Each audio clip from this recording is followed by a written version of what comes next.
And now, Jewish California's 2026 Superintendent of Public Instruction Forum. Good evening and welcome. I'm David Bocarsley, CEO of Jewish California, and I'm thrilled to welcome you to tonight's Superintendent of Public Instruction Candidate Forum. To the nearly 1,000 community members joining us tonight from across the state, thank you. Your presence is a powerful statement. From San Diego to Santa Rosa, from the Central Valley to the Inland Empire, our gathering sends a clear message. The Jewish community is engaged, informed, and deeply invested in California's future. Tonight's forum is presented in partnership with JCRC Bay Area, Jewish Federation Bay Area, Jewish Federation Los Angeles, ADL, AJC, and Jewish Family and Children's Services of the Bay Area, alongside 28 co-sponsors. Together, we represent a diverse and unified Jewish community gathered around an issue that touches every one of us: the safety, dignity, and education of California's kids. The next Superintendent of Public Instruction will oversee the largest public school system in the nation, nearly 6 million students. For our community, this election could not matter more. Anti-Semitism in California's K-12 schools has surged in recent years. In response, we led the efforts to remove anti-Semitic content from the state's draft ethnic studies model curriculum. We built a coalition of Jewish organizations to identify, prevent, and respond to incidents in schools. And we led the passage of AB 715, California's landmark school anti-Semitism prevention law.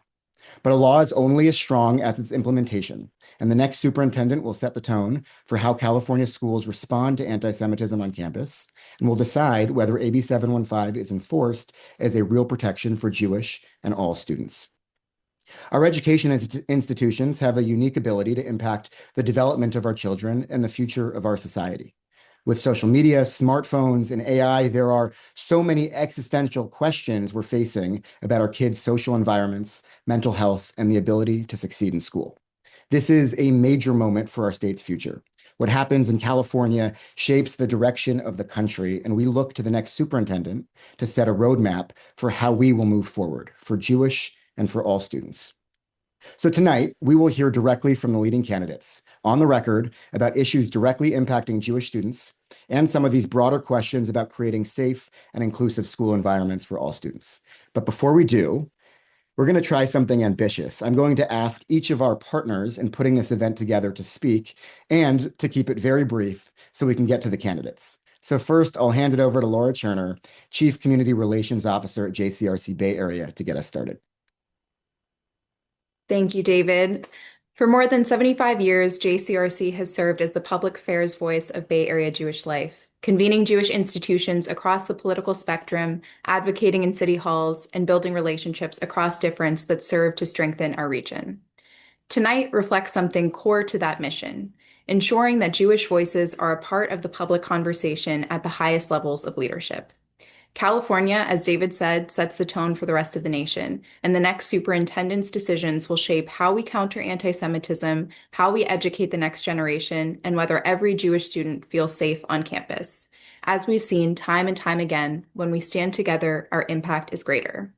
I will now pass it to Nancy Appel, Director of Community Partnerships at Jewish Federation Bay Area.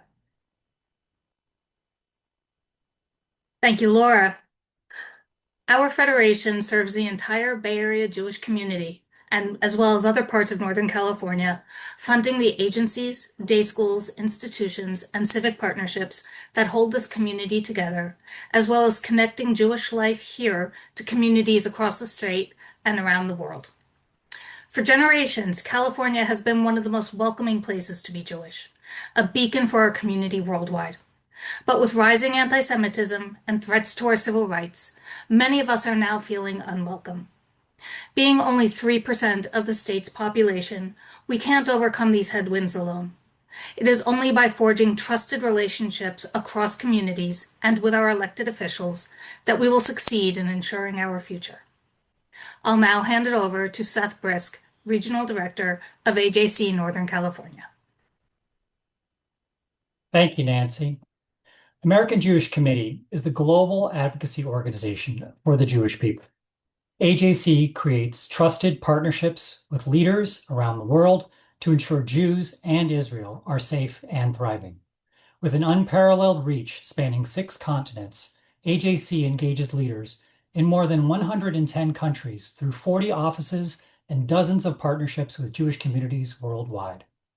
Amid the surge in anti-Semitic and anti-Zionist incidents at colleges and schools, AJC established a Center for Education Advocacy to provide resources, trainings, and leadership so Jews in all educational spaces may learn and grow without the threats of harassment, intimidation, and violence.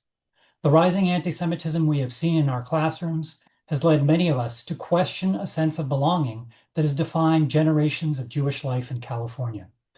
Combating anti-Semitism in our schools is not a partisan project.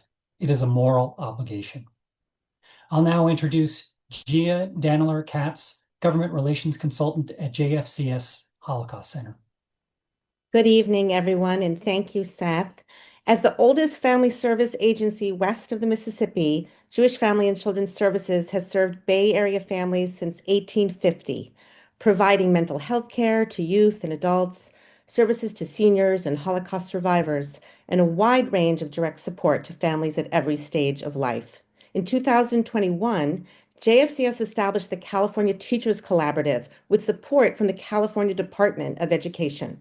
The collaborative represents a coordinated statewide approach to expanding and strengthening Holocaust and genocide education throughout the state.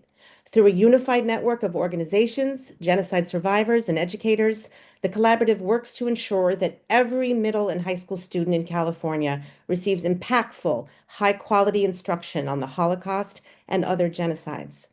This helps all students understand what can happen when bigotry goes unchecked, and how each of us is able to be a moral upstander. We look forward to working with the next superintendent to advance this critical program and eliminate hate in our schools. I'll now turn it over to Mark Levine, Central Pacific Regional Director at the Anti-Defamation League. Thank you, Gia. For over 110 years, ADL has fought anti-Semitism and all forms of hate, tracking incidents, advocating for protective policies, and standing with targeted communities, Jewish and beyond, when bigotry strikes. It's important for tonight's candidates to know that the data tells a stark story. ADL has tracked a 623% increase in anti-Semitic incidents in California's K-12 schools over the past decade, with a sharp spike since October 7th, 2023. These are not abstract numbers. Each one is a child, a Jewish child made to feel they did not belong. AB 715 gives California schools real tools to respond, and the next superintendent will determine whether those tools are used with rigor. I'll now pass it to Daniel Gritzman, Chair of the Board of Jewish Federation Los Angeles.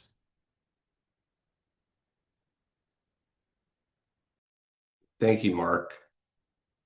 Good evening. For almost 115 years, Jewish Federation Los Angeles, JFED-LA, has worked to build a stronger, safer, and more connected Jewish Los Angeles for our own community and with our cherished neighbors and friends. We serve and lead the largest Jewish community in California, the second largest in the nation, and the third largest in the world, with some of the most diverse communities within, including the largest Iranian American and Israeli American diasporas anywhere.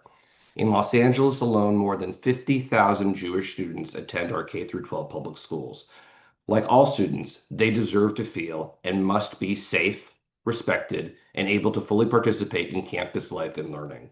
Unfortunately, as you've heard, in recent years, some classrooms and school environments have become politicized and unwelcoming spaces for Jewish students, and adverse to the simple notion that K-12 education, at its core, has a responsibility to present learning that is factually accurate.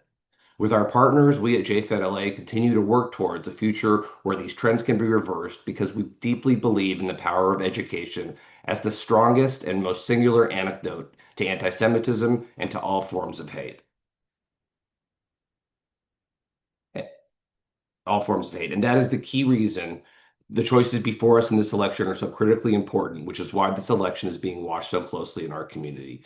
To each of you, the candidates joining us tonight, thank you for being here with us to share your views. We look to the next state superintendent of public instruction to lead us back to the best classrooms in the nation, ones where our students have an equal opportunity to learn in an environment free from intimidation and indoctrination. It is now my distinct pleasure to introduce this evening's moderator, my friend, JFED-LA's Chair for Community Engagement and board colleague, and award-winning journalist, Jackie Karsh. Jackie. Thank you so much, Daniel. Good evening, everyone. I'm Jackie Karsh, and on behalf of Jewish California, welcome. Tonight's forum is about something that should matter to every family in this state. Who is running our public schools and how? 6 million children sit in California classrooms, and the person elected superintendent will set the tone for all of them. The questions you'll hear tonight are shaped by the priorities and values of California's Jewish community. And while this is our Jewish forum, those priorities, safety, accountability, honest curriculum, and protection from discrimination belong to every community in California. So a quick word on who's here tonight. The 5 candidates on this stage are the only candidates in this race who raised $100,000 or more in direct contributions by March 31st, 2026. That was our qualifying threshold. So it's nonpartisan, objective, based on demonstrated statewide viability, and every candidate who met it was invited, every one of them accepted. It is my pleasure to now introduce them in alphabetical order. Board President of San Diego Unified School District, Richard Barrera, California Assembly Member Al Maritsucci, former California Senator Josh Newman, former California Assembly Speaker Anthony Rendon, and Board President of Chino Valley Unified School District Sonia Shaw. Before we begin, I'm just going to read off a couple of ground rules. Each of the candidates will have 1 minute for an opening statement. After that, there's a 90 seconds per question. The timer will be visible on screen. When they see a 10-second warning, they will have to start wrapping up their answers. We will mute microphones if needed. Speaking order will rotate throughout, so every candidate will have a chance to go first at least once. I will possibly ask a follow-up if there's a clear answer that is necessary. Last thing, you should keep your answers about yourself. If you do name another candidate from this stage, they will get up to 30 seconds to respond. So let's get into it. We'll start with our opening statements. You each have 60 seconds, just your name, why you're running, and what you want this room to know about you. And we will begin with Mr. Barrera. Thank you so much, Jackie, and thanks for all of the sponsors and organizers of the forum tonight. So I'm Richard Barrera. I wear 2 hats. I serve as Senior Policy Advisor to our current State Superintendent, Tony Thurmond, at the California Department of Education. And the work I do there includes leading initiatives around protecting our immigrant students and families in today's environment, and also around promoting student wellness and reducing chronic absenteeism. And what we know is that when we create welcoming, safe, healthy environments at school, students want to be there, and that actually improves attendance and improves student outcomes. I'm also in my 18th year at the San Diego Unified School District. I'm the president of the board, and I'm proud of the fact that San Diego Unified, among all large urban districts in the nation, is the highest performing district in many measures of student outcomes, and that's because we bring our community together and we support and protect all of our students. Okay, great. Now we have Assembly Member Maritsucci. Thank you. Thank you to everyone that's on this broadcast. I'm Al Maritsucci, and I'm running to be our next state superintendent. I'm a classroom educator. I teach government at my local community college, El Camino Community College in Torrance, California, in Los Angeles County. I'm a former president of my local school board, the Torrance Unified School District, where I served for 7 years. A proud public school parent, and now a California Assembly member, where I've served for 12 years, including serving for over 3 years as chair of the Assembly Education Committee. I'm running because I'm passionate about public education.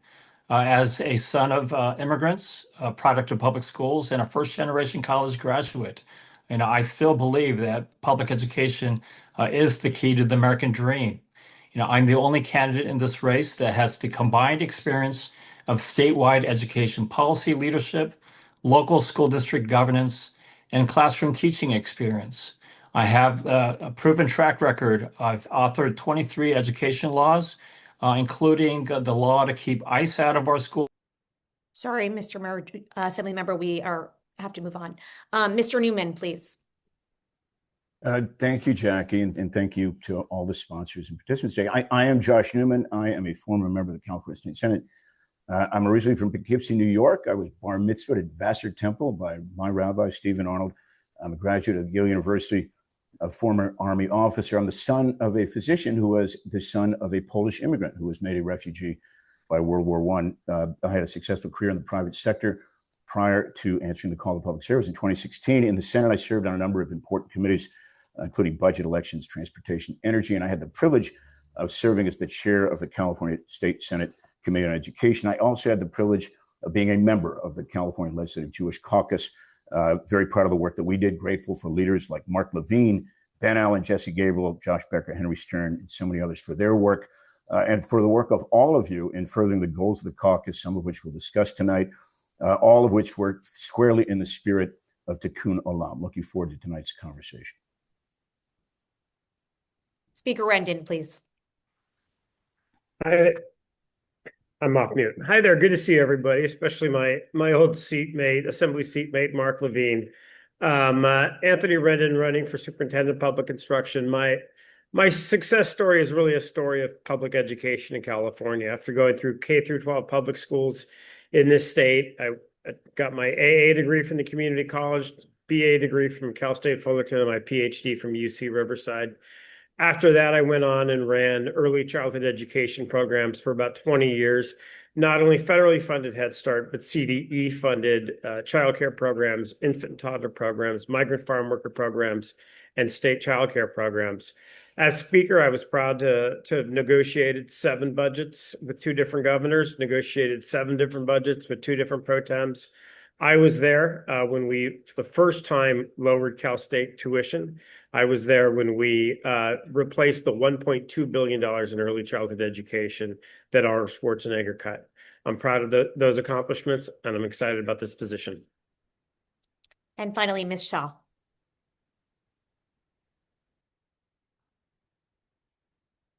Hi, Jackie. Thank you. And thank you to everybody for having me on here. My name is Sonia Shaw. I am the Chino Valley Unified School Board President going on 4 years now. I'm excited to be here and for this opportunity to bring change to our state that we so desperately need. Unfortunately, all those that have had their hands in failure are the ones that I'm running against. And I'll be honest, we have 150 billion spent a year on education, and only 47% of our kids can read, write. We have discriminatory policies all throughout California. Chino has been on the front lines of ensuring that parents have a voice at the table, a seat at the table in their child's own education. We're focused on reading, writing, math. I'm also the commissioner for technical careers, sitting on with 3 other districts and making sure our kids have pathways to success. I'm a mother of 2 amazing, beautiful daughters who are going through and went through the public school system. And I'm excited for this opportunity to offer California the much needed change that it needs. Thank you, everyone, for those opening statements. California now requires schools to teach media literacy, including how to spot misinformation.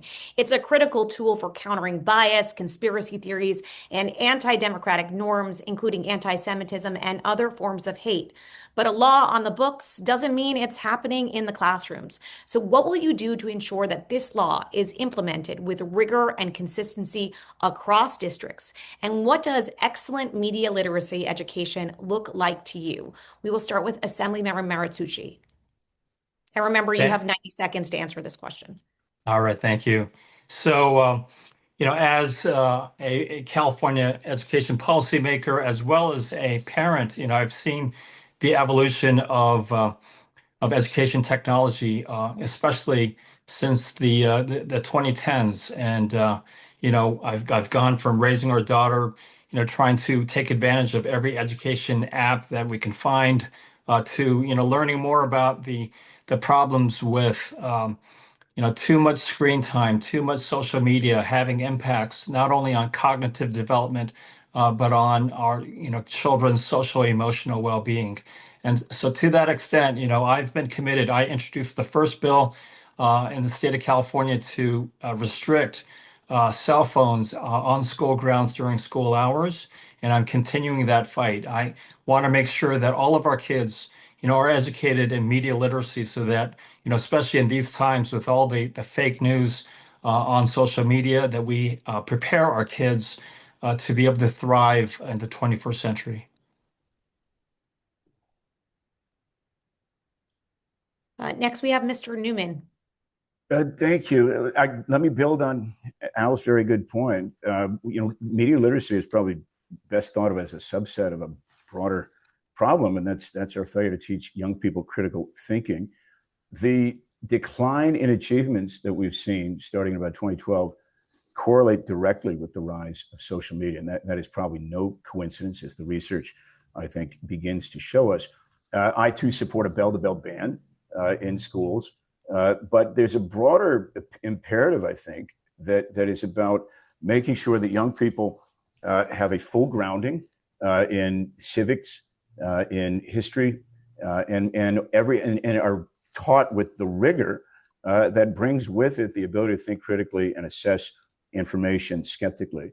And that is so important. And so as superintendent, I think one of the things that needs to happen is we need to identify those areas in the state, best practices where there are practitioners who are doing this well. It's equally, we need to identify school districts that aren't doing it well and fully empower the UCP so that complaints that come through that showcase examples of intolerance that relate directly to these issues are addressed and addressed forcefully. And if we can do that, we can improve the level of civic engagement, but also the ability for young people to think critically and to assess information and participate fully with their peers, but hopefully upon graduation as full participants in the civic affairs of their communities. Great. Speaker Rendon. Thank you. As someone who got a PhD in philosophy, for me, I see the decline in democracy and the decline in critical thinking, and really an attack on the entire Enlightenment project that we've seen over the past, particularly over the past 12 years, as going hand in hand. You cannot have a vibrant democracy if you don't have people thinking using scientific method, using falsifiability, using all methods of critical thinking, and being able to call out fallacies. We've seen, particularly in countries in Scandinavian countries, Norway and Finland tend to do it best in terms of looking at media, in terms of training people along the lines of critical thinking. Some of the state governments in Germany have done a good job as well. Yes, it's important to look at different school districts that do it effectively, but it's also, I think, when you're a nation state like California of 40 million people, I think looking comparatively at different countries is probably more appropriate. And Josh is right. We definitely need to look at civics education.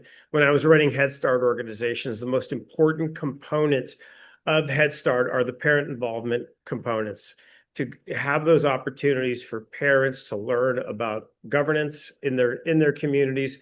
Governance in the countries in which they live is the most important thing you can possibly do, and all part of that. Thank you. Ms. Shaw, please. Yes, thank you.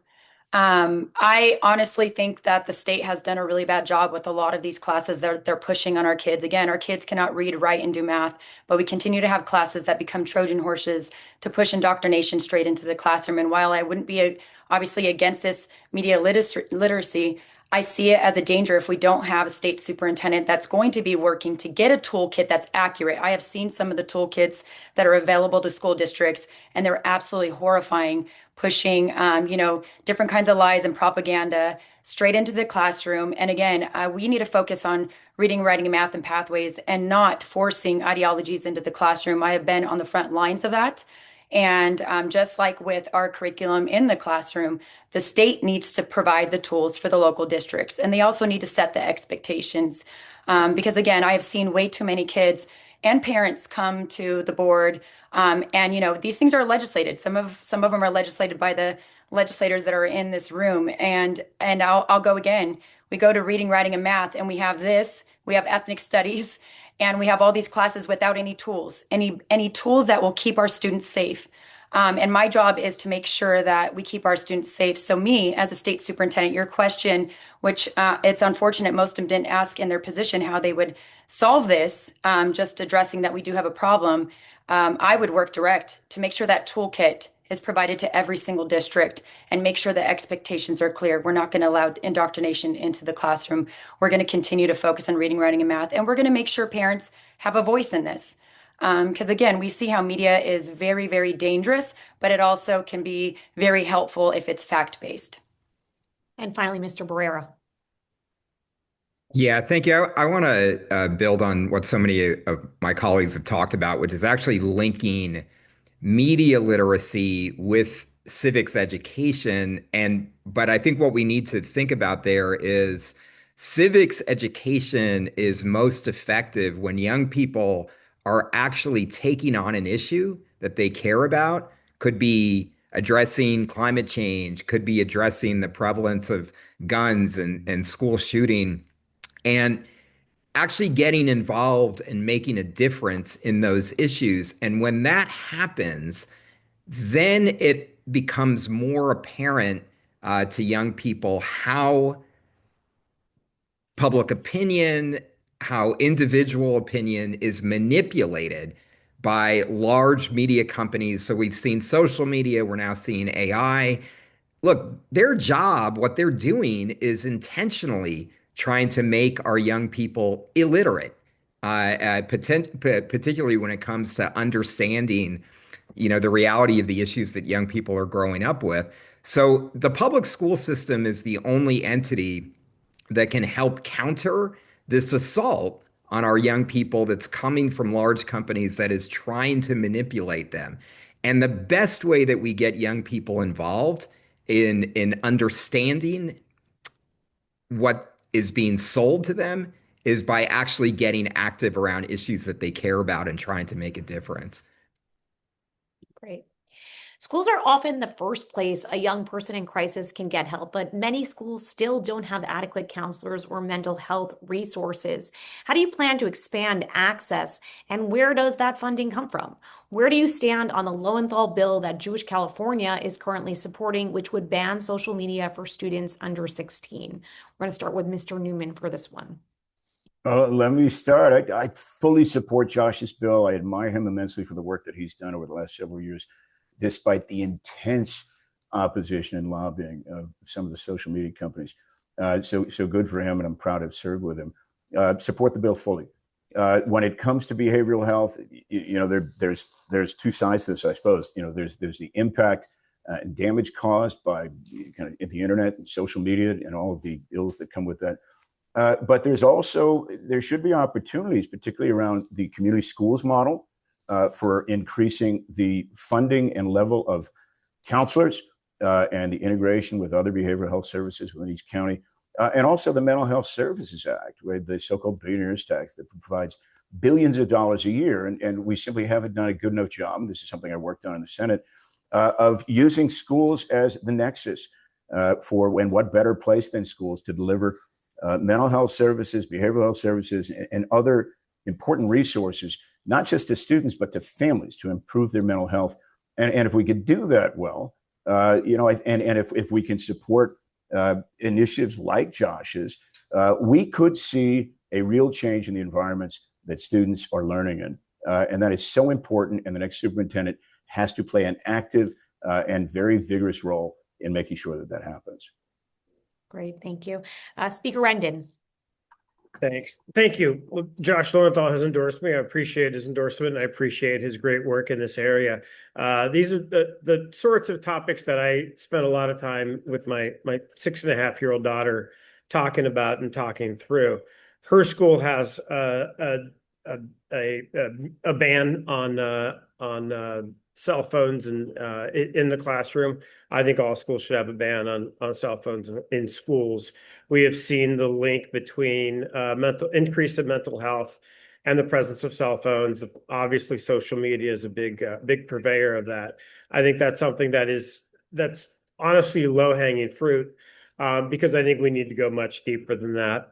When I served on the Cal State Board of Trustees and the UC Board of Regents during COVID, and then also during the first round of immigration issues with the Trump administration, and during Trump 1, we saw an incredible rise in mental health demands at the Cal States and the UCs. I think it was 17% and 21% respectively, an increase in demand. So we know that the demand for mental health services, starting with TK and kindergarten, going all through our higher education system, is profound.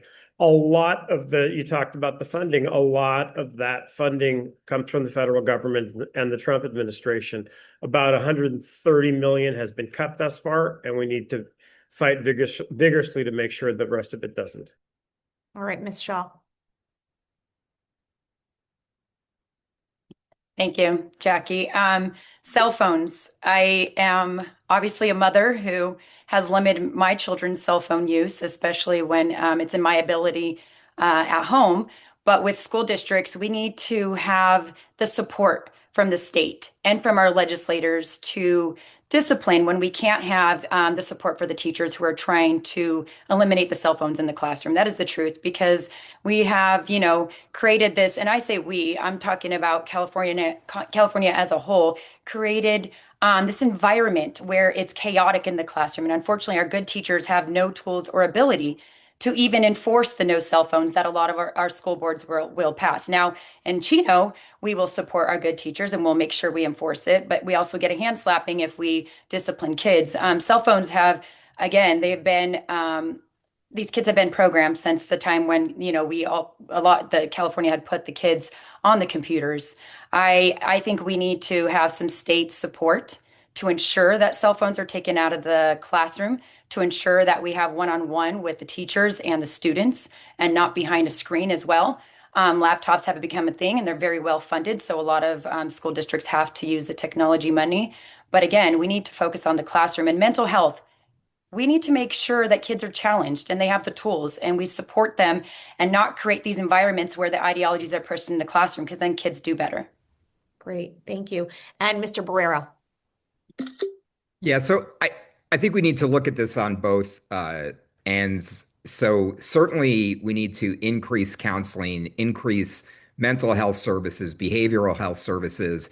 We actually saw following COVID, when we had real money coming from the federal government for the only time, in any of our memory, we saw schools and school districts implement mental health services on campuses that students and families are much more likely to take advantage of because they're being offered at school. School-based mental health, behavioral health services really work. And we do have now that Children and Youth Behavioral Health Initiative that allows school districts to bill private health insurance to fund school-based behavioral health services, mental health services, and CDE can play an active role in helping districts create the infrastructure to bill, those private insurance policies to pay for those services.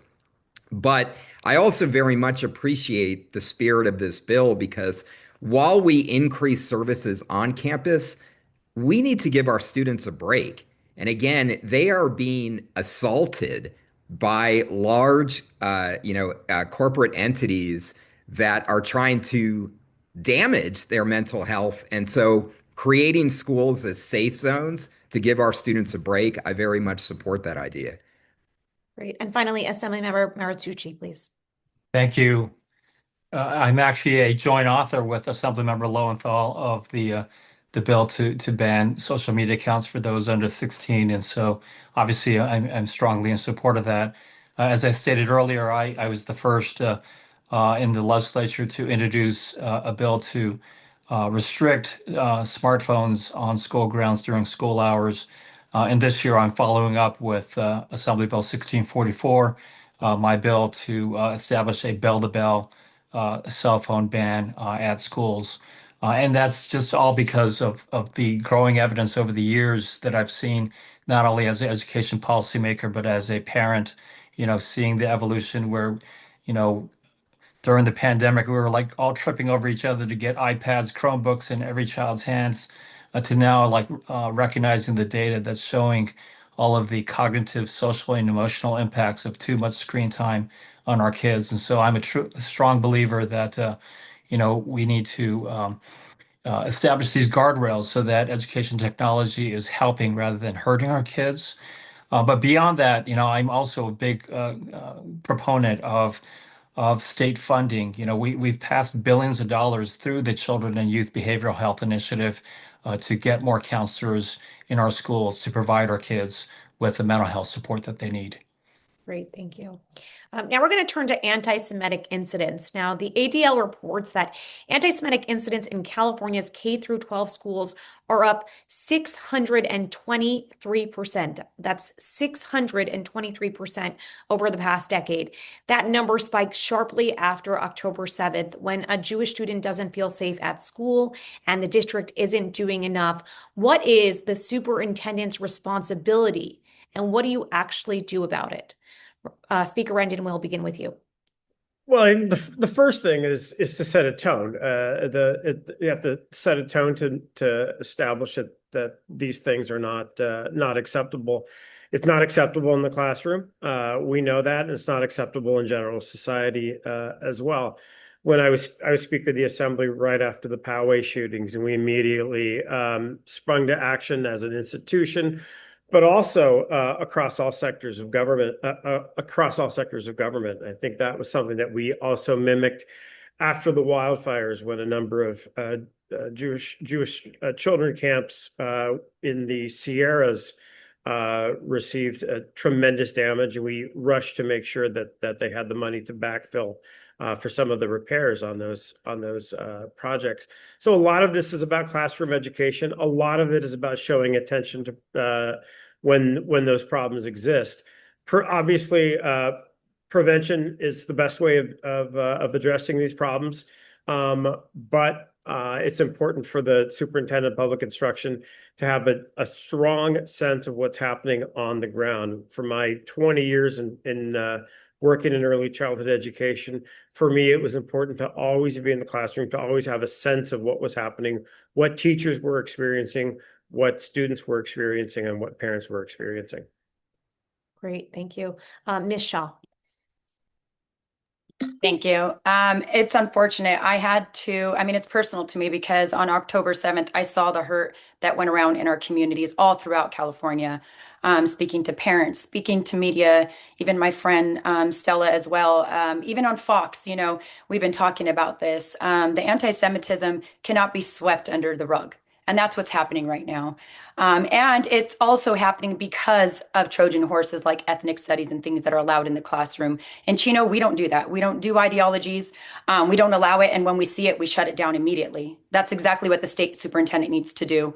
And we talk about databases. We talk about how parents can submit a claim. Well, I don't ever want to hear a parent saying that they're being ignored when it comes to things that are very serious like this. And as a state superintendent, you better, darn well believe that I'm going to be working with the legislators and putting pressure on them to hold people accountable if they bring this into our schools.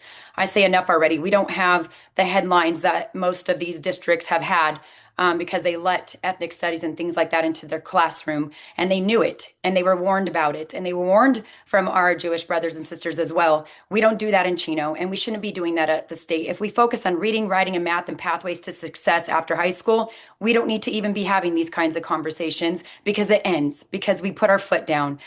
So I'm very, very adamant on making sure that schools are focused on education, holding bad behavior accountable.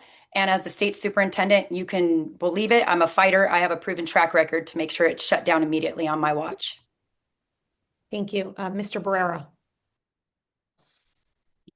So obviously, as Anthony said, the first thing that we need to do, and that the role that CDE has, is to make clear that we have no tolerance for anti-Semitism on our campuses or any form of discrimination. And that means when a student, when a family experience anti-Semitism in schools, they need to know that the institution, and whether that's their school, whether that's their district, or whether that's CDE, will follow up on this and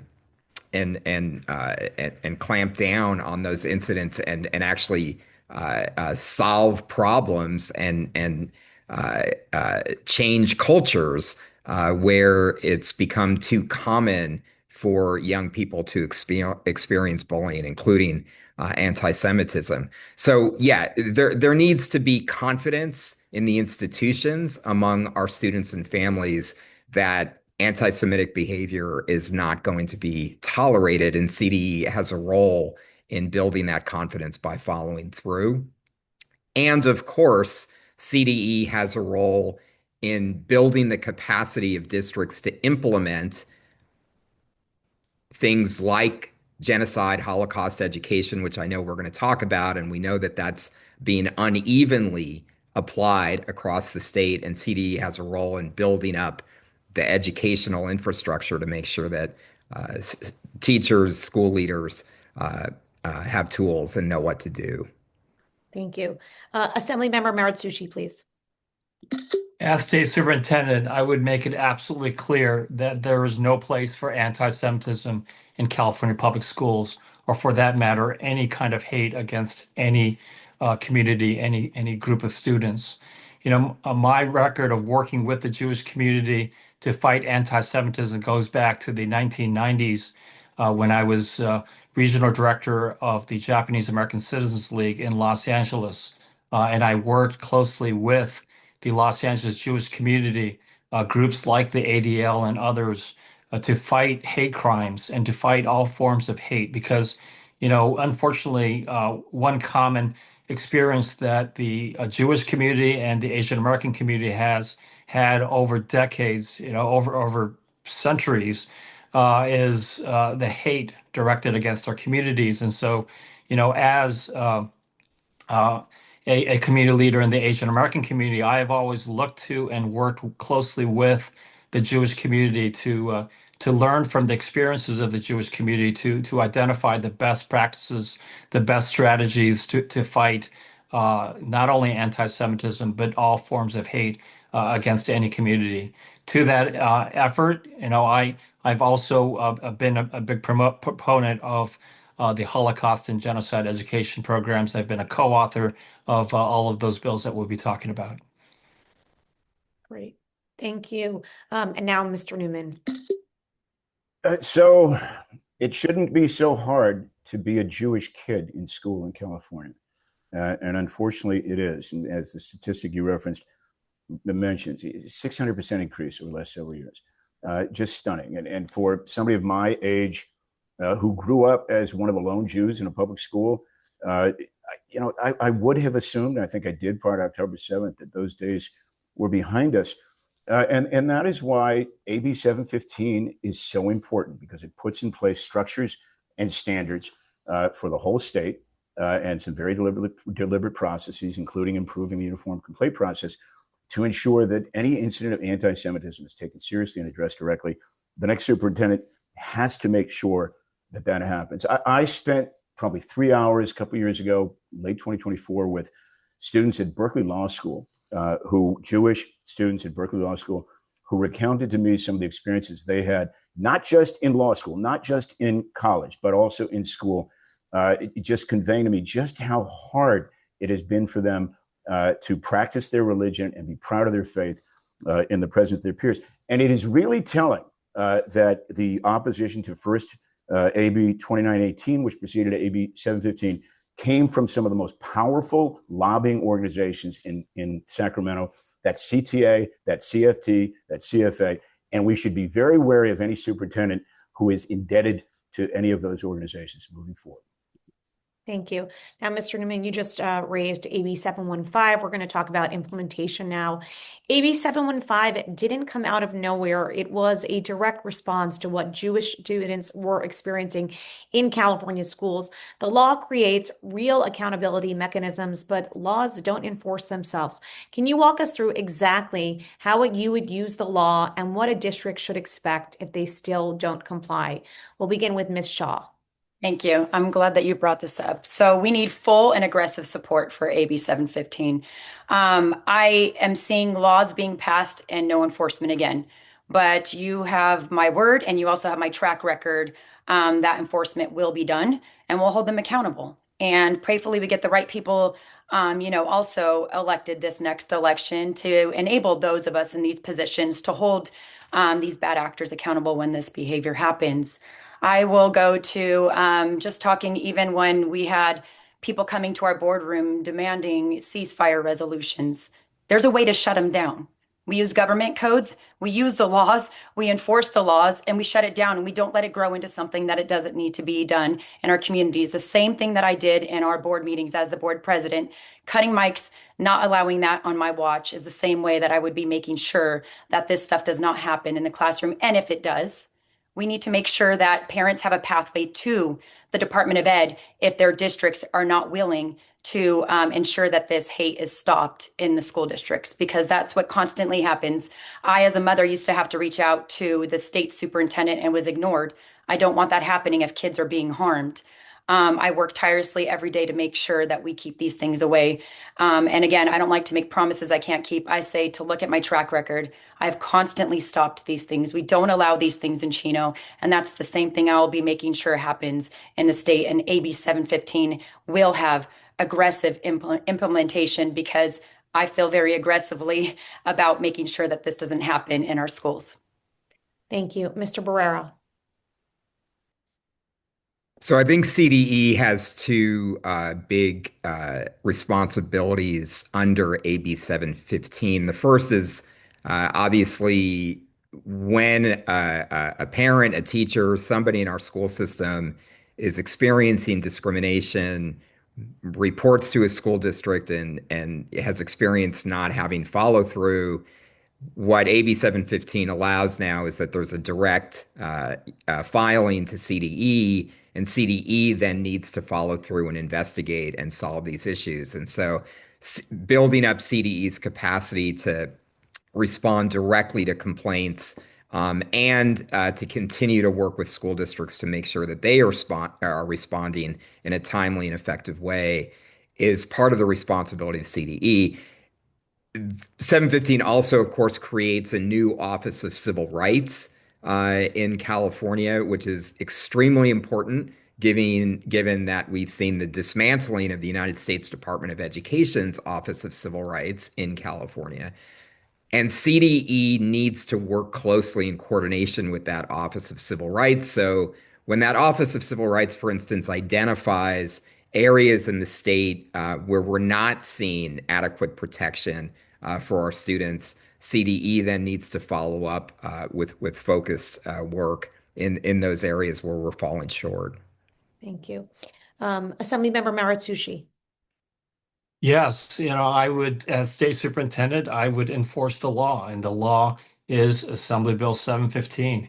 While the bill was being debated, I raised some concerns about the bill, wanted to make sure that, on the one hand, while we do everything we can to crack down on anti-Semitism and to protect Jewish kids, on the other hand, that we don't suppress or have a chilling effect on important classroom discussions on, controversial topics like the Israeli-Palestinian conflict. That ultimately the bottom line is AB 715 is the law. I will enforce the law, and I will make sure that I do everything in my power to protect Jewish children in the classroom. Thank you. Mr. Newman.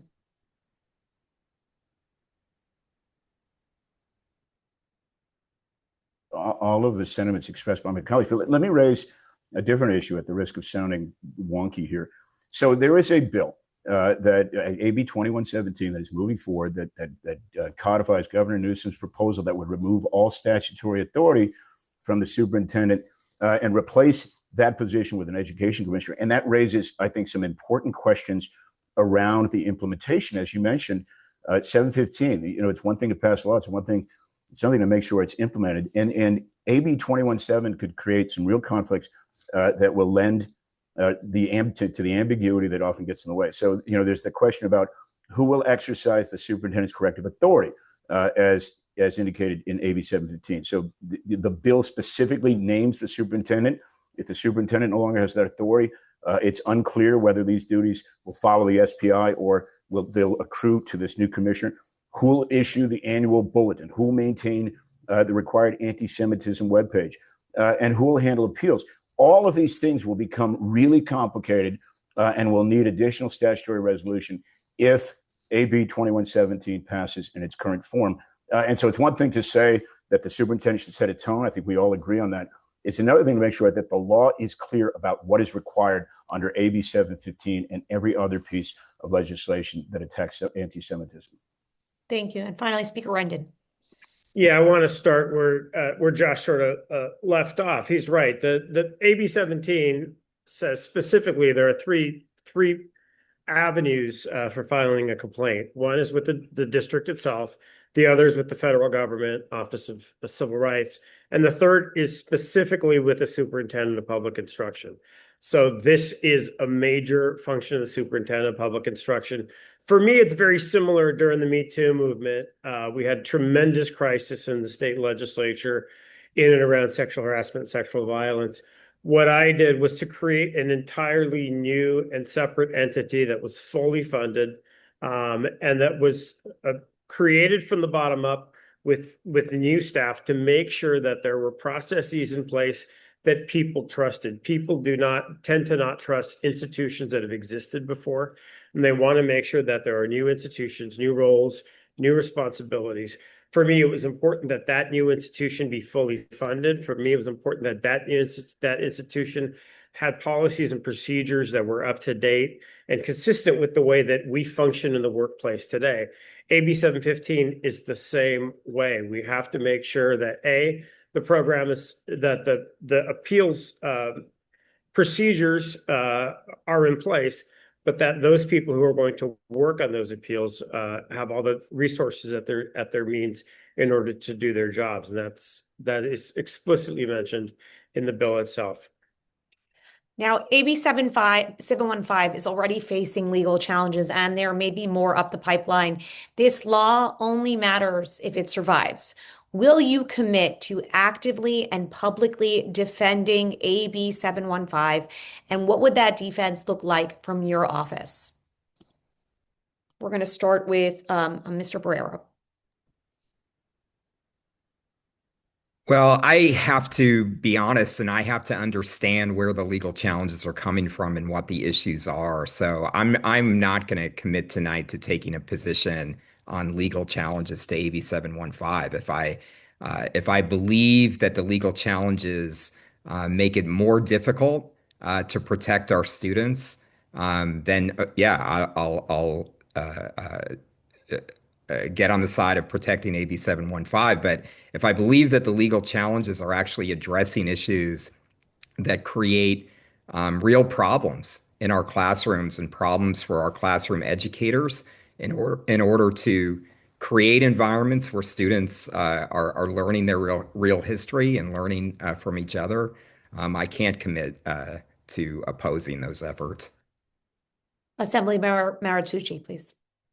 I will commit to defending the provisions of AB 715 that are designed to fight anti-Semitism, designed to protect Jewish children in California's public schools. At the same time, as was discussed during the debate over the bill, there continues to be concerns about having a chilling effect on academic freedom, on having important classroom discussions on things like the Israeli-Palestinian conflict. My daughter is a junior in high school, and she had an assignment, talking about the war in Gaza. And I want to make sure that, number one, we fight anti-Semitism, we protect Jewish children, we protect all children from hate. At the same time, we make sure that we protect important academic freedoms so that we don't have a chilling effect on important classroom discussions that benefit all California public school students. Thank you. Mr. Newman. Let me be a little more unequivocal than I think some of my peers here. So I will absolutely defend and enforce AB 715. So everybody has a full understanding, let's talk about kind of the three major objections that have been raised so far. The first is this question that's been touched on, free speech, academic freedom. That's been heard in court. The judge who handled the case, aptly named Judge Wise, found that in fact the word anti-Semitism was clear and unambiguous, and so that argument did not hold. Second argument is this notion that this elevates one group at the expense of others. That's somehow inconsistent. This is not true. And it's actually kind of ironic when you consider sort of the work and the shenanigans that have been practiced by some of the other groups, including the liberated ethnic studies group, especially at the LEA level. And the third argument, revolves around this question of the, ERA, the IHRA definition. And this is the most substantive objection, but there is no better standard. And that is why IHRA is used as the appropriate standard for assessing anti-Semitism and as a guide for addressing it. So as superintendent, I will happily defend the law, and I will happily work with the Attorney General to make sure that any court case that comes forward is fully adjudicated. And I'm confident that the law will find that AB 17 is valid. Thank you. Speaker Rendon. I too am committed to AB 715, the provisions of AB 715 and enforcing AB 715. I think one of the advantages that Al and the senator and I had in serving in the assembly was we were part of the new class that had the opportunity to serve for 12 years. That gave us an opportunity to watch how legislation is implemented and how legislation is sometimes not implemented. I think the worst thing that we do in Sacramento so often is change bills or add on to bills before we have an opportunity for mid-course correction. I think it's important to implement bills, see how they're functioning, and then think about making further amendments. We so often do that prior to even seeing how they're taking effect. For me, ultimately, it's about good governance, it's about implementation, it's about oversight. And it's really about doing the job that is outlined for this position in California's Constitution. Thank you. And finally, Ms. Shaw. Yeah, excuse me from my blood boiling for a second. As board president, I obviously don't back down from a fight when kids are being harmed. In all fairness, we were all given an opportunity to look up AB 715. So we should know what its challenges are. We should know the wording as somebody who is coming into a Jewish forum where you guys are concerned about anti-Semitism. So I'm actually very frustrated with the ones that are on here because there should be a line drawn in the sand that when it comes to discrimination, why do we keep allowing people in these positions that are allowing discrimination? I will bring the receipts. We have Al who refused to vote on AB 715. I hope you could see it. It's kind of blurred. And then I also have, and I can put it on my social media, Barrera, who watered down an anti-Semitism resolution. That is honestly disgusting. Again, we need to be on the front lines of making sure all of our students are safe. They have an education. That's why I've been fighting relentlessly against ethnic studies, because I see the writing on the wall. I see the people in these positions. We want to keep doing the same thing, then elect the same people that are harming our kids and allowing the harm. Santa Ana has board members who in Discovery, our Jewish community discovered on their text messages that they were going to be scheduling board meetings on Jewish holidays. This is insane. Why wasn't this blasted on Fox or anywhere? I mean, ABC, in all fairness, anything. Because they dusted under the rug. None of the media is even allowed to know that this is happening because they dusted under the rug. I am tired of people doing this to our children and dividing our communities. I absolutely have a zero tolerance for this. We need someone who's going to get in there, fight for our kids. No kid, it doesn't matter where you come from, what religion, should feel uncomfortable. Classrooms should be a neutral learning environment, period. And that's what I'll continue to fight for. Sorry for my little bit of blood boiling answer, but this is the truth. We need somebody in there to stop this insanity once and for all, and that would be me. No, that's okay. I'm going to give Assemblymember Maritsushi and Mr. Barrera an opportunity to respond if they'd like to. Sure, I can jump in. I'll borrow from one of the gubernatorial candidates to say that it's pretty rich to listen to Ms. Shaw talking about targeting students when she is the number one proponent of hate against LGBTQ students.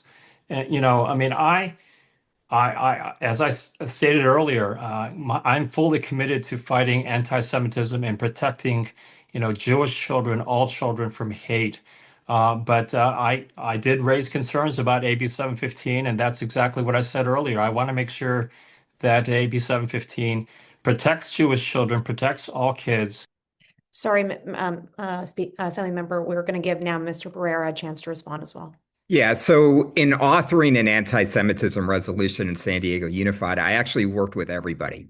and we brought everybody together and created a policy that we all believe in. And that balances some of these issues that we're talking about tonight, strong protections against anti-Semitism with protection of academic freedom in the classroom. That's the kind of way that I will govern, not by throwing bombs and trying to divide each other against each other. And by the way, Ms. Shaw defines discrimination as promoting. All right, we're going to come back to our questions. Can I respond since Al took a punch at me? I mean, he did name me out. In all fairness, I should get 30 seconds to respond. We'll give you 30 seconds to respond. Thank you, Jackie. I appreciate that. Look, I'm not going to allow this red herring on my defense on our daughters who are being discriminated against. Al allows, and also he votes to allow the continuous discrimination on our daughters, to allow boys in their locker rooms and to violate their rights in their locker rooms in sports. So if it means that Al and Richard will attack me for defending our daughters, then so be it. I will never, ever stand away from defending our daughters and their rights in their locker rooms in sports when it comes to safety as well. Okay, we're going to move on to the next question.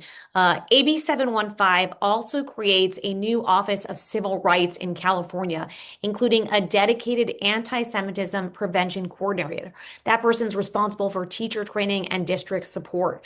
The office is housed in a different state department, but will have direct involvement in schools and will inevitably intersect with your work. How would your office work alongside that coordinator, and whose responsibility is it when the ball gets dropped? I'm going to start with Assemblymember Maritsucci. Well, again, I'm fully committed to enforcing the law, and AB 715 is the law. I'm going to do everything in my power as state superintendent to, take the provisions of AB 715 and make sure that it's protecting all kids from all forms of hate. And that's the bottom line as not only as an educator, but as a former prosecutor. I mean, I'm fully committed to enforcing the law, and the law is AB 715. All right, thank you. And we'll move on to Mr. Newman.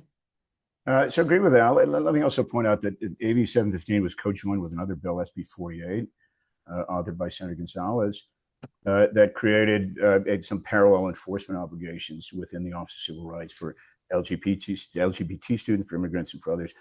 And that's to the good. And I think that that's progress that should have happened a while ago. As superintendent, I'd make sure that I had dedicated staff that were working both horizontally with the Office of Civil Rights, but also with the Attorney General, but also vertically, with county boards of education and with LEAs across the state, to make sure that everybody was connected, that there was bidirectional communication, to make sure that not only was the enforcement sort of aggressive and objective, but those conversations that would prevent the kinds of discrimination that we've seen were ongoing, so that we preempt a lot of it. And so I'd say this is progress, but this is a matter of administrative and managerial skill on some level, and that's why it's important that we hire a superintendent that brings with him the ability to both administer a large department, but also to confer and collaborate with others at every level. And that's why, again, you want to find somebody that's unencumbered from some of the organizations that have been so aggressively opposed to these reforms. Thank you. Speaker Rendon. Yeah, I think it's incumbent upon the superintendent of public instruction, first of all, to make sure that the positions responsible for implementing and even providing some of the mid-course correction for the implementation of the projects are fully funded. In California, the biggest problem we have had with implementation, particularly of education programs, has been in our rural programs, and some of those are districts that are geographically isolated or remote, particularly in the south east of our state and the northwestern part of our state. I think we need to make sure we pay careful attention to our rural school districts, which are really suffering right now. I look at about $300 million in funds from the Trump administration that have decimated our rural school districts. We need to make sure those get paid attention to. But I think teachers need to be involved in those conversations too. I think we need to make sure that we're communicating with teachers, finding out some of the roadblocks, finding out what students and parents are are talking about how they're reacting. And those are really the best ways of making mid-course correction, talking to teachers and making sure that that their experiences are valued in these conversations. Thank you. And Ms. Shaw. Thank you, Jackie. For decades, I go back and people have been talking about this, including the people on this forum. They've been legislators or part of the Department of Ed or getting a paycheck to assist in the Department of Ed, and we have no results. It stops with me as the state superintendent because we're not going to allow this on my watch because it's harming kids. We need to get in there. Instead of just talking about it, we need to fix it. We need to set clear expectations. It's really sad to me that we come to a point in society where we have to have a separate office in our Office of Civil Rights for this. That means it's a huge problem. Why do we continue to allow all the Trojan horses into our school districts and no one's standing up? No one's raising the flag and saying, hey guys, we have a problem. We have some people passing bills. We have the Office of Civil Rights that they can't even get to all the complaints. Why? Because they refuse to even work with the federal Office of Civil Rights on things. I mean, I've seen it firsthand with our daughters in their sports. I've seen it with this, with anti-Semitism. Enough already. It stops with the superintendent. We need somebody in there that's not only going to expose it, but going to go down to the school districts and tell them that enough is enough and bring awareness. Let parents know so they can put the pressure and elect their local board members who will also stop it. You've seen it in our district. Starts local, and I will support those local, but I'll also put the ones in local that have not brought us the results, that have brought us to a point that we have to have a separate office in society for anti-Semitism. This is absolutely mind-blowing to me as a mother and a board president, and that's the only reason why I'm running for state superintendent, because I'm not going to sit here and complain without being part of the solution. Thank you, Ms. Shaw. And now Mr. Barrera. So again, it's really critical that California is creating its own Office of Civil Rights, given that we no longer have a partner in the federal government, at least for the next couple of years, to enforce civil rights in our schools. And so the partnership that we need to establish between the California Department of Education, which has responsibility for implementing education around genocide, around various forms of preventing discrimination, there has to be a partnership that the superintendent has to lead between CDE and the new Office of Civil Rights.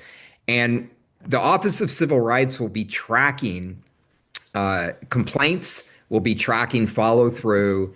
And when the Office of Civil Rights highlights that we have certain regions, certain districts that are doing a good job, but other regions and other districts where we have holes, that's where the California Department of Education has to come in and actually work with those local districts, understand what's going on there, what needs to be supported to help build the capacity of those local districts to enforce anti-discrimination. So this partnership is critical between the new Office of Civil Rights and the California Department of Education. Thank you. We're going to move on to uniform complaint procedures.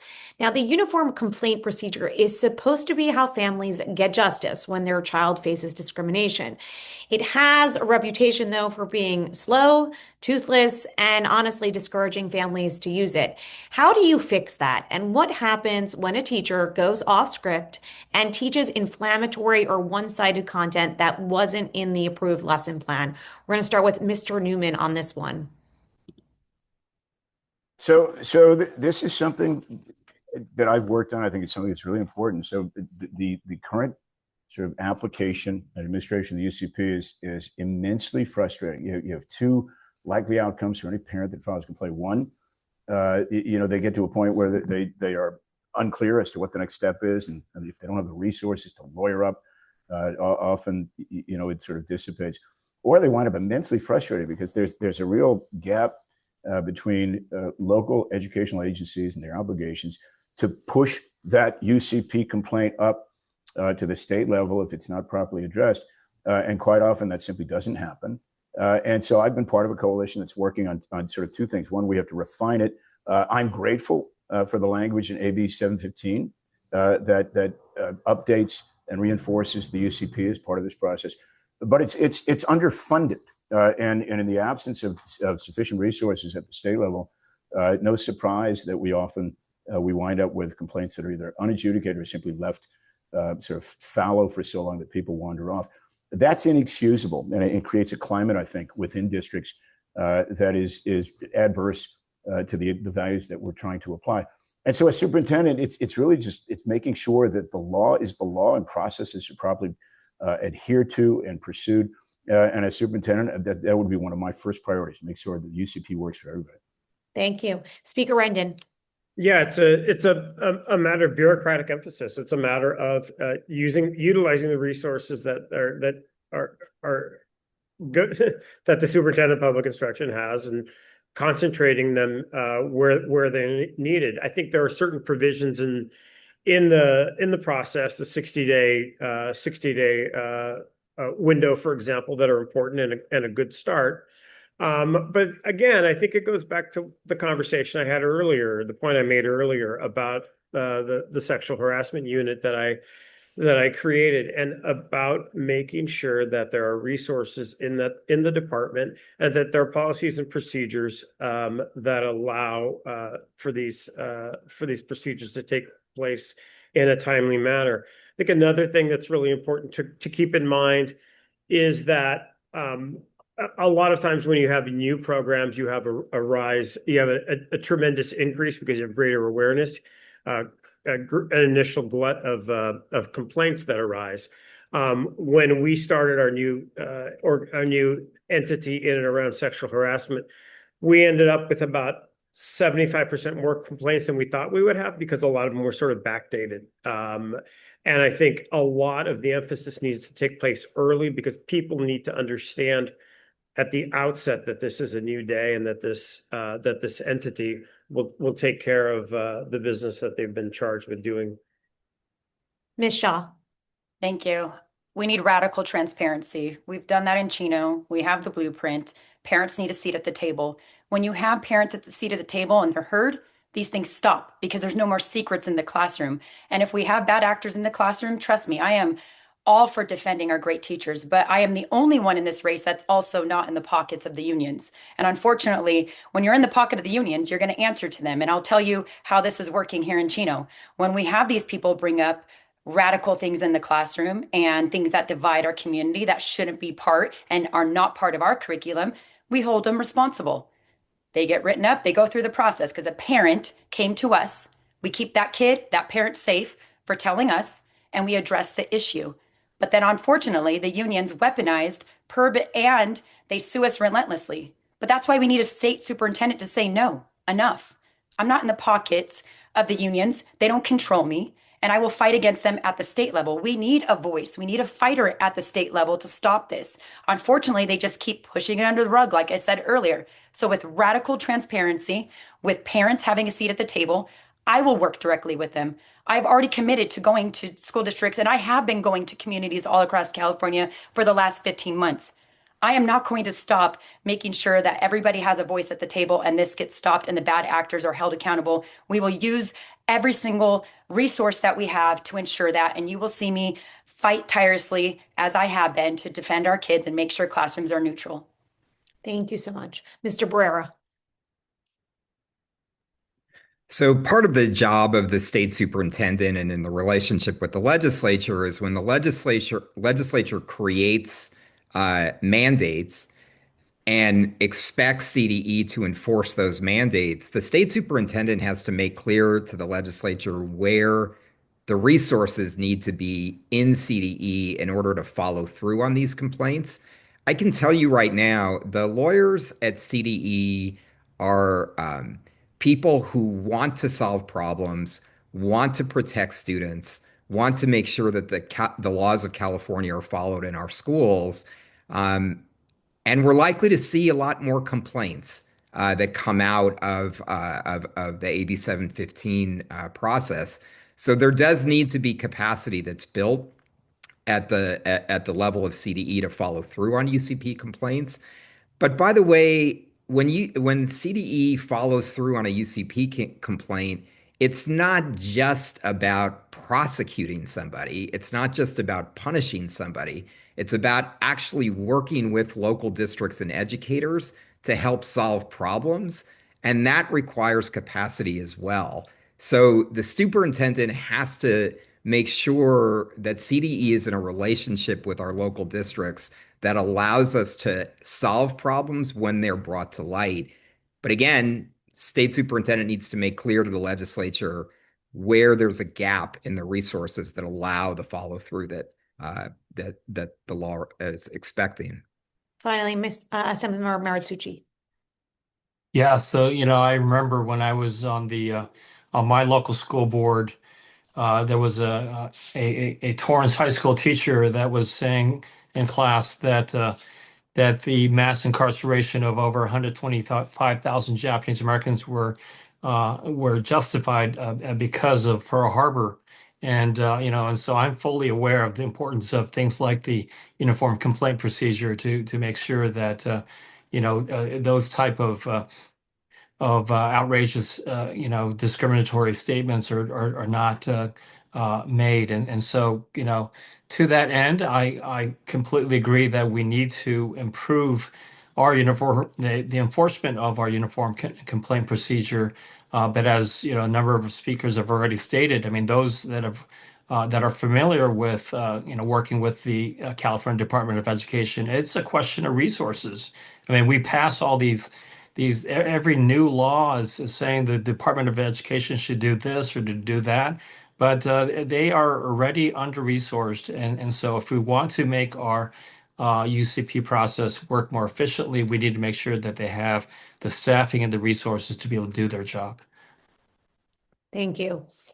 Now we're going to move on to communicating state laws to districts. Ethnic studies is now being implemented in California high schools. What do you believe that course is actually supposed to accomplish?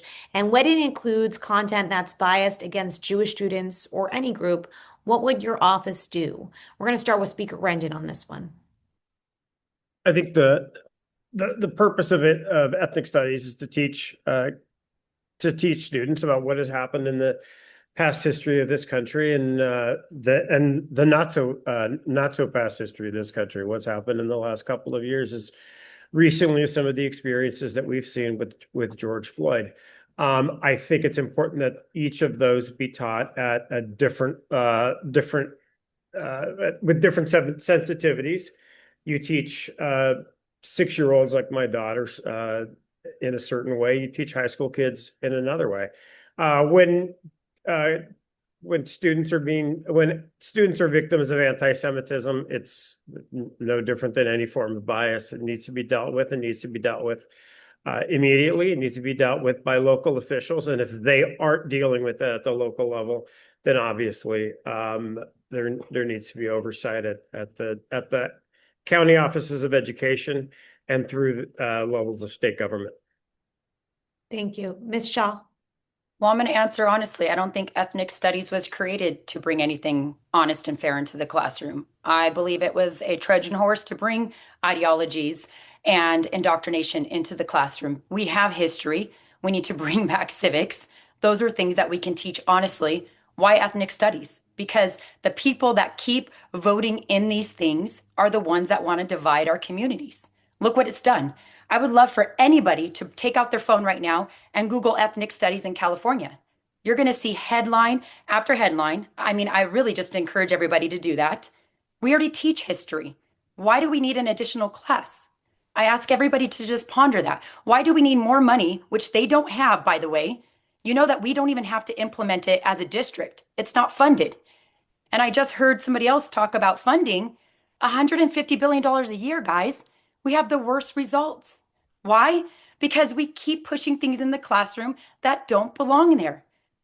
If I am lying, how do we have 47% of kids reading at grade level?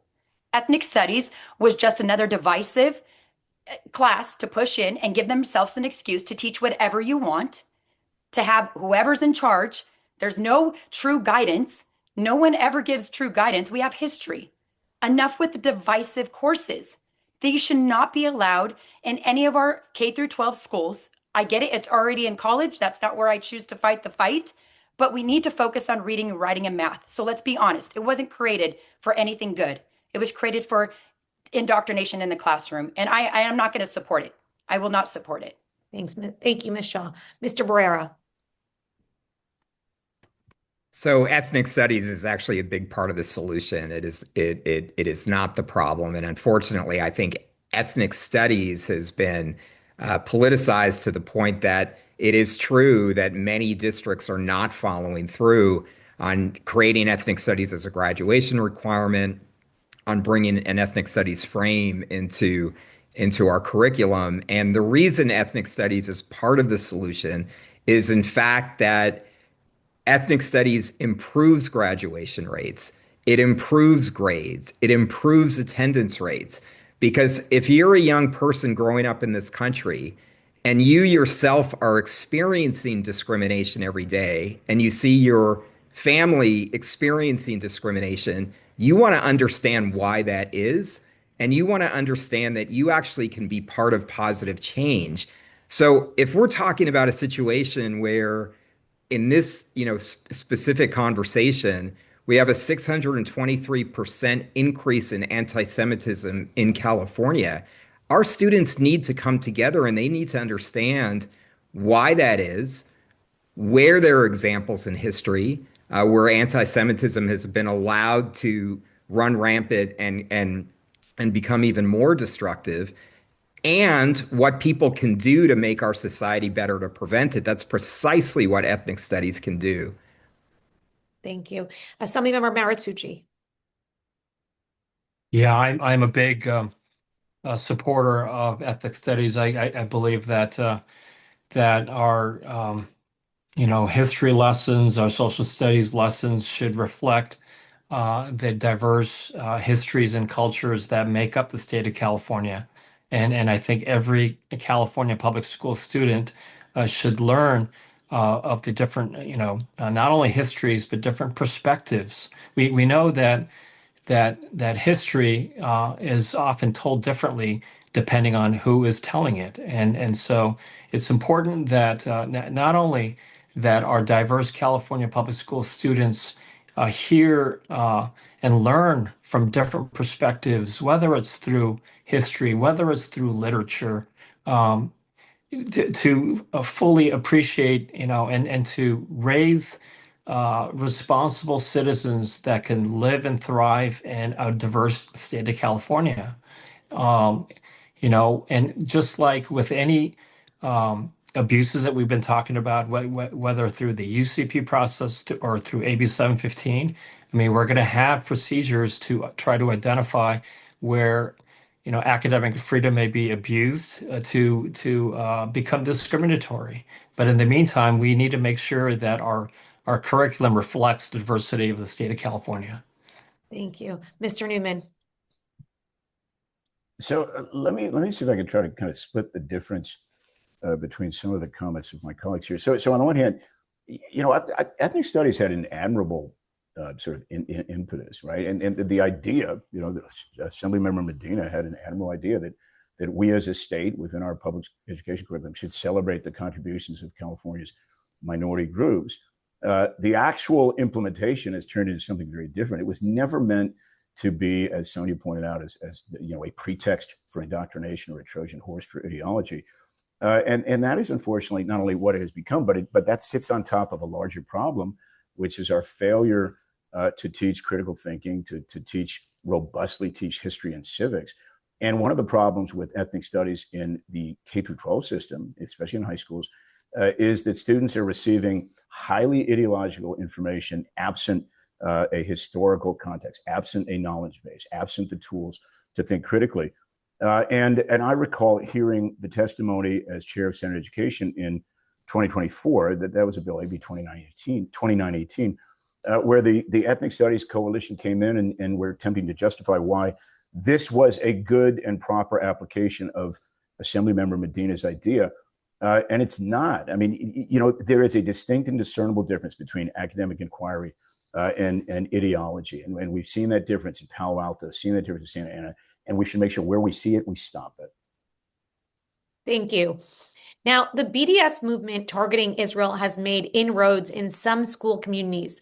The California Faculty Association went a step further, becoming the first teachers union to call for a boycott of Jewish organizations here in California. As superintendent, how will you respond if BDS-related activities create a hostile environment for Jewish students in K through 12 schools? And how will you navigate future education community boycotts of the Jewish community? We'll start with Ms. Shaw. Well, I mean, it's clear this is anti-Semitism in disguise. And I've said it once and I've said it before, there's no tolerance for it. So my response would be to be the voice. I'm a defender of all kids and all religions. And we don't need that divisiveness. Again, I've stood against the teachers' unions when they brought in this, and the unions, so to say, as them all. When they brought in this divisiveness, I have no problem not backing down from them when it means that we are protecting our kids. They just keep repackaging these things, and we just need to be aware of it. And to be aware of it, we're working directly with all of our communities to ensure, again, we have neutral schools, but that comes from leadership at the top. If you don't have anybody in the leadership position to say enough already, then what happens? All of these organizations continue to attack. I've seen it. They attack us as parents. They continue to attack to bring all these things that I've been talking about, how they've even tried to come in our district. We say no. We just utilize any tools that we have. I get it. They're trying to take the state superintendent's authority away. Why now? After decades? Because they see the writing on the wall. You have one clear fighter that is fighting all of this head on, that refuses to back down, and they're scared, and they should be, because enough already. So if they want to come after our kids and they want to push anti-Semitism, then you have my guarantee I will stand in their way, because our kids do not need to feel unsafe in their classrooms. And we need to make sure that our communities are involved, and we bring unity by making sure that we bring the message that everybody belongs there. Thank you. Mr. Barrera. I mean, obviously, the problem with so much of this discussion is that when people are exercising their right of free speech to criticize the government of Israel, including the Netanyahu administration, which I think most Americans believe is wrong-headed and is worth being criticized, that criticism then spills over to impact our Jewish students in school. It's not our Jewish students that are creating the actions of the Netanyahu administration. And so what we need to be able to do is understand that we're not going to clamp down on people's free speech. We're not going to clamp down on the rights of people in our schools, including our own students, to express their opinions of something like the actions of the Netanyahu administration. But that doesn't need to then turn into attacks on Jewish students, and that is our job as public schools, as educators, to create that clear distinction where it starts to happen. But we're not going to get anywhere by telling people they can't express their opinions. Thank you. Assemblymember Maritsucci. Yeah, I've said before, and I'll say it again. And I've worked with the Jewish community for over 30 years to fight anti-Semitism, and so I have I have I have that track record. In an education context, I would continue to fight anti-Semitism in any shape or form. At the same time, we need to make sure that we protect the right to free speech, the right to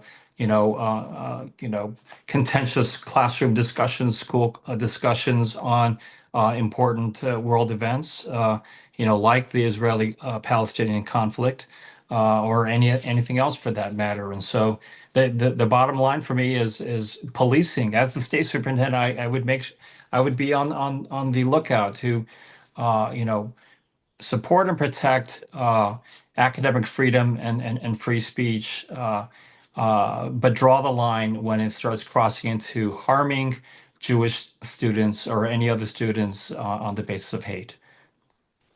Thank you. Mr. Newman. So, I guess where I'd start or pick up from my colleagues here. So it's one thing to have students, adopt particularly aggressive or express an advocacy position, but it's another thing entirely to have an educator union to expressly, not only sort of announce, but advocate for an inherently biased anti-Semitic position. And I've had these kinds of conversations while in the legislature with some of the folks who lead the advocacy efforts of some of the educator unions. I think it's fair to say, like, hey, this is not your lane, right? Public education is a thoroughly inappropriate venue for this kind of advocacy, for this kind of political instigation. What I'd say to that is in this race, no candidate should enable that kind of politics by implicitly or explicitly endorsing or accepting the support of any union that adopts a position like that.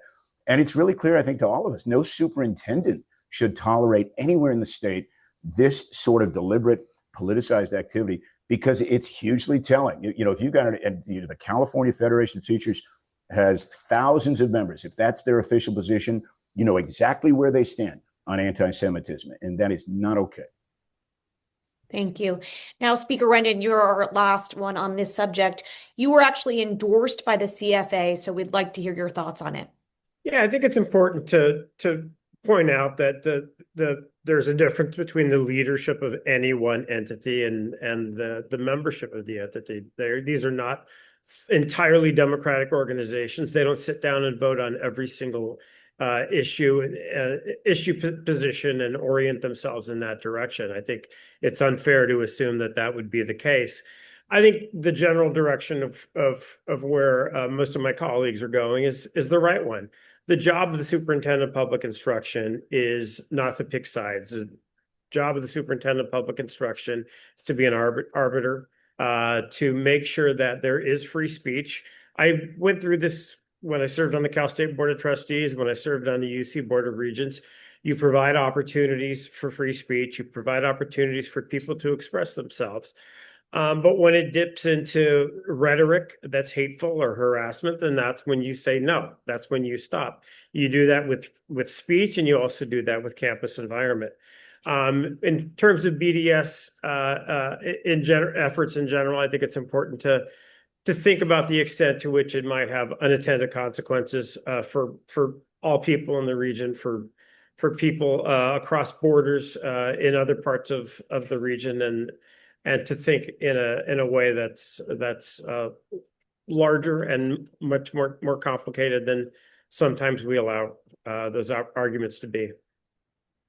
Speaker Rendon, I'm just going to ask you one follow-up about that. Because of your endorsement, do you agree with the CFA's action to becoming the first teachers union to call for a boycott of Jewish organizations here in California? I absolutely do not. I absolutely do not. Thank you. All right, we're going to move on to Holocaust and genocide education. A recent statewide study found that only 26% of school districts have systems in place to support and implement Holocaust and genocide education, even though teaching this material has been a requirement for more than 40 years. There's been meaningful bipartisan work to advance Holocaust and genocide education in California, including the Governor's Council, which the superintendent does co-chair, and the CA Teachers Collaborative that works in close coordination with the Department of Education. Will you commit to sustaining and growing this work? What steps would you take to help school districts meet this important educational mandate? We're going to start with Mr. Barrera on this one.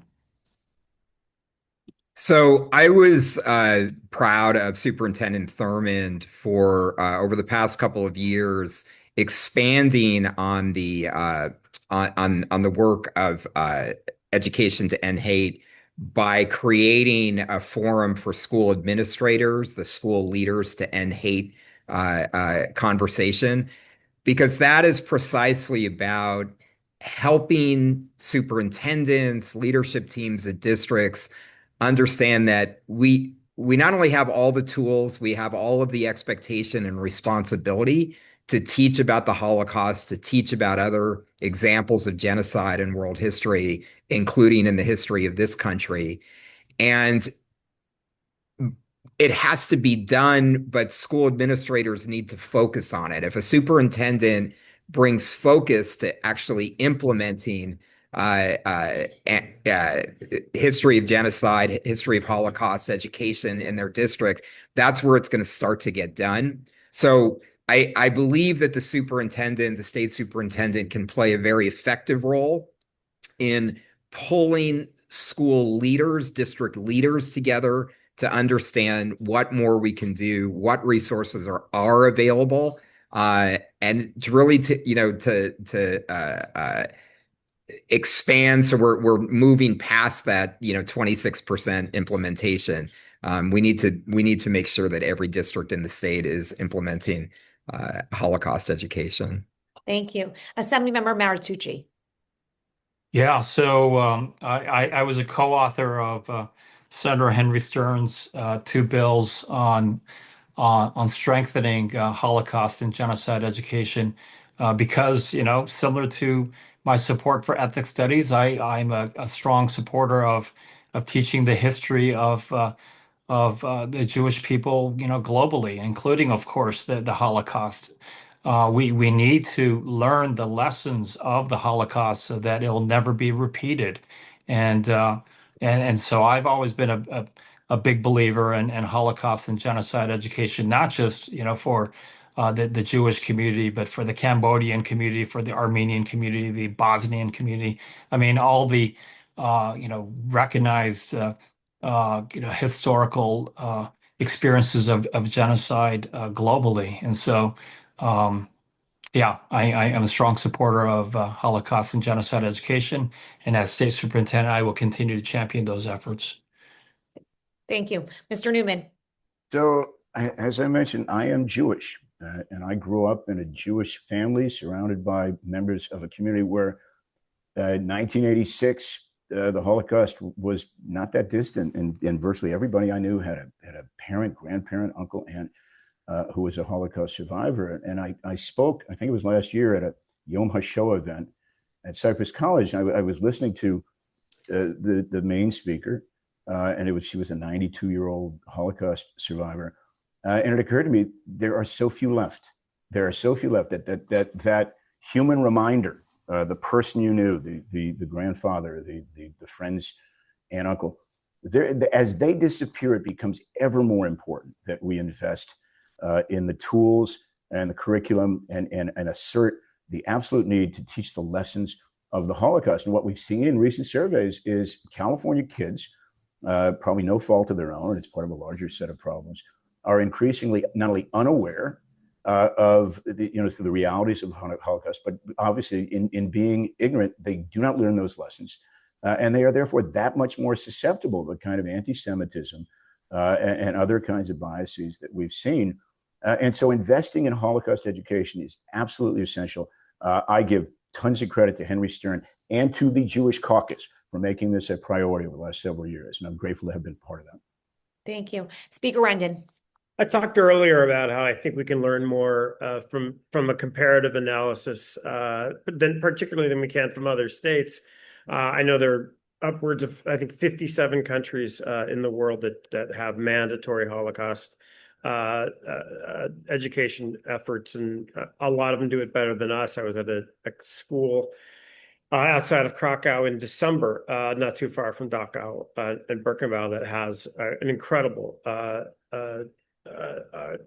Holocaust education program. That the class that I saw was around, I believe, is around a second grade class, and the extent to which that is understood in a way that's sort of corporeal because of where they're located, but in a way that's communicated in an age appropriate way for what we're around 8 or 9 year olds, I think is really important. And I think we can learn a lot from those efforts. I think the extent to which we do a lot of those types of programs in this country can be reinforced through some of the survivors that Josh talked about when we talk about community schools. A lot of efforts in and around organizations that are expert at providing those can come into the schools and work with our school teachers to help facilitate those programs, and they should.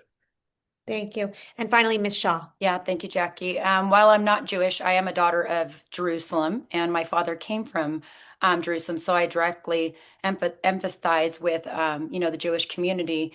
And I just want to give some food for thought. I mean, we're here almost a century later, and we have anti-Semitism and hate coming back into our society. Why? Because clearly we're not showing the most disgusting thing that happened in our modern history, which is the Holocaust, to our students. If we did, we wouldn't have this generation raising up and being anti-Semitic. So for me, here in Chino, we do push that we have fact-based and we teach the kids about the Holocaust. We take out ideologies out of the classroom. I am grateful as a mother. I've seen it firsthand because while as a board president, we can set the tone. As a mother, I'm grateful when my own children have come to me and said, "Mom, can you believe this has happened? Can you believe that?" And while I've told them as they've grown up about things in history, it's a beautiful thing when your child's actually learning real history and why we would never, ever, and we should never, ever allow that back on our watch again. So I'm glad that you asked this question. But again, I don't want to see us continue to dust this under the rug. Too many people are being harmed and hurt. And I will say it over and over. We need clear guidance. We need teachers to have the guidance and the support they need as well in the classroom. Teachers don't have 100% free speech in the classroom either. If there's anti-Semitism going on in the classroom, that needs to be addressed and put to rest. Thank you. Now let's turn to the superintendent's just broader role. The superintendent isn't just an administrator. The role actually carries a real platform and a responsibility to shape culture. Beyond the laws and the compliance mechanisms, how do you use that platform to build genuine belonging across communities? And what specific responsibility do you feel toward Jewish students and families in California? We'll start with Assembly Member Maritsuchi on this one. Unmute. Okay. Yeah, as I've been talking about, I mean, I've always had a special connection with the Jewish community going back 3 decades, and I've always seen public education as not only the great equalizer in terms of providing equal educational opportunities, striving to provide equal educational opportunities to all, regardless of who you are, regardless of where you live. But that especially in a state as diverse as the state of California, that it's incumbent on the state superintendent to use the bully pulpit to promote and celebrate diversity, that makes California so special. And of course, the Jewish community is such an important part of the beautiful diversity that makes up the state of California. So, just as we've been talking about all night about how we need to teach about the diverse histories and cultures and experiences of our, of all California communities, that of course will extend under my watch as state superintendent to strongly supporting and celebrating the California Jewish community. Thank you. Mr. Newman. So, it's really interesting. So, we're 2 weeks away from the primary, give or take. And we're all running for a position I think that each of the 5 of us would argue is so profoundly important, and yet generally not particularly well known. I find when I say to somebody I'm running for superintendent of public instruction, they say something like, "Oh, construction, that's awesome."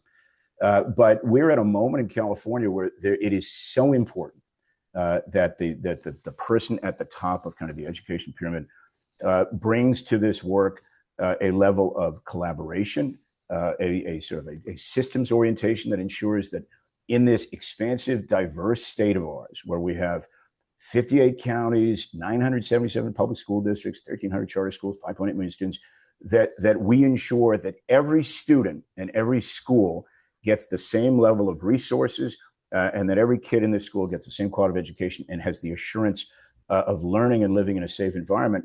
And so, as I mentioned, I'm Jewish, right? So I probably bring a natural bias, not only to make sure that the Jewish students who right now who are experiencing such challenges, just being themselves in school, they need protection. They need that assurance that they are equal, they are protected. But that's true of any student, right? And that is, I think, the essence of what the superintendent has to make happen through that bully pulpit, through all of the work that he or she does to ensure that the legislature is fully cognizant of its obligations, but that every school district is meeting theirs as well. Thank you. Speaker Rendon.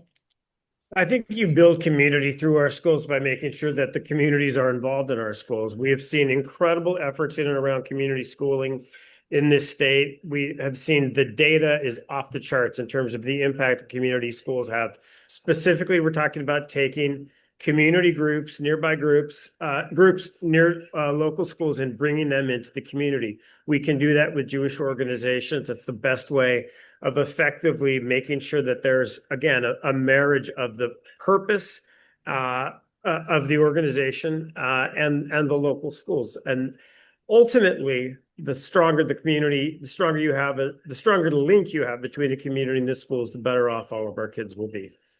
Great, thank you. Ms. Shaw. Yeah, thank you. I think it's time that we stop handing over our curriculum and our school districts to political insiders and special interest groups. We need to get parents back at the table. We need someone in charge that's going to direct the ship of decades of failure. Look, $150 billion a year. Do I have to say that over and over? And only 47% of our kids can read and write, and 37 can do math. It's clear that leadership has failed our families. Why is it that we are in 2026 and we have anti-Semitism on our bingo cards? That should have never happened, but it's a clear, direct result of this failed leadership. Everybody that is saying here on here that they want a hand to fix this have been part of the failure. Enough already. Our state, our kids, our families deserve a leader. And state superintendent, you have a huge responsibility. Even if they pass that law, which is already on the table and it's flying through legislature right now, to take away the authority of the state superintendent, and it would make me, the state superintendent, the official spokesperson, then get ready, because I've already had a track record of being the biggest defender of our children, focusing on reading, writing, and math, making sure our kids have pathways to success, whether it's technical career or four-year bound. We have the results in Chino. Stanford identified Chino as a recovery model since COVID. This stops when we have a leader in charge that will focus the ship back on our kids. Thank you. Mr. Barrera. So the most important role that the superintendent can play is actually being in partnership with local communities, local districts, local regions, and encouraging and at times pushing us to come together and to overcome differences that are sometimes very difficult to get past. And we need a conversation in our local communities that takes anti-Semitism seriously, that takes other forms of discrimination seriously. And the superintendent should be a convener that creates a safe space for educators, parents, community leaders, and very importantly, students to start to come together to address these issues and get us beyond a place where we are now, which is just going down this road of divisiveness. And, we started this conversation by talking about the role of social media and other forms of technology that are intentionally dividing us. The state superintendent has to come into a community, pull people together, and help us get past this intentional divisiveness. And one thing that's really important, I want to encourage Jewish students to form their own organizations on campus, to be a part of the conversation, and to bring some power into this conversation so that their voice is part of the collective solution. Thank you. And we have reached our final question, the superintendent's broader role. Now, the superintendent isn't just an administrator. The role carries a real platform. Oh, sorry, that was our last question. Reshaping our position. The governor and legislator have been working to reshape what the superintendent's office can actually do. Where do you stand on those changes? And does the current structure give you the authority you need to act on everything you've described tonight? We're going to start with Mr. Newman on this one. So let me start, and you will hear, I think, a fair level of unanimity among my colleagues here. So I don't think this is a good proposal at all. I would argue, and I would actually assert, why I'm running in the first place is California, with all of its challenges, needs a superintendent that can reorient and re-energize the California Department of Education in exactly the ways that Richard just mentioned, to be a full partner, a collaborative asset, and to create the structure and kind of the connective tissue to help the 1,000 or so school districts improve across all of their very different environments. And this solution, while it looks good on paper and it's based on this notion that you get better alignment through a change in governance, I think it's very likely that there will be unintended consequences that are really adverse. I mentioned some of them that need to be addressed as it relates directly to AB 715, but more broadly, very unlikely if you take the position of superintendent, which in its best scenario is a wonderful bully pulpit with the opportunity to deploy resources and improve the schools. You take that away and make them just an ombudsman, you're gonna wind up with a less accountable system, with a less adaptable system, with a less collaborative system, with a less creative system. I don't think any of us wants to see that. And my hope is that AB 2017 does not make it through, and that we revert back to the original concept. We need a superintendent who will run the department and provide the leadership that's necessary in California. Thank you. Speaker Rendon. I hate the proposed changes. Hate them in every way imaginable. It's basic democratic theory that an empowered and overly empowered executive branch is not good for democracy. It never has been good for democracy. At a time when democracy is being threatened all over the world, to further concentrate power in the executive branch is a hideous idea. It's a power grab, and it's a ridiculous idea. We talked earlier about AB 715 and the explicit role outlined for the superintendent of public instruction. You think about various funding measures that the superintendent of public instruction is responsible for administering as well. There's a tremendous amount of roles and responsibilities for the superintendent of public administration.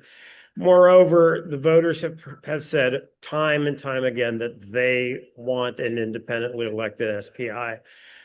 For the executive and legislative branches to on their own, if they were to curtail the power of the SPI on their own without insight from voters, it would not be consistent with the values and mores of this state.